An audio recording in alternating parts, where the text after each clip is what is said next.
Hello guys, in this video I'm going to show you how to enable the direction in mini mode function on the Naver Map application. But first of all, I just want to mention, please don't forget to subscribe to our channel, because at 100,000 subscribers we are going to show you our YouTube revenue statistics and growth strategy, how to make money online. So let's jump into it. First of all, open the application on your device.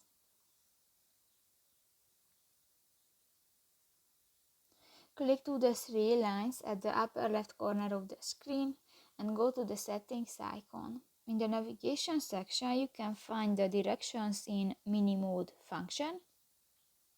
And if you want to enable, just click to the next white circle icon and done. So that's pretty much it for this video, guys. See you in the next one. Bye bye.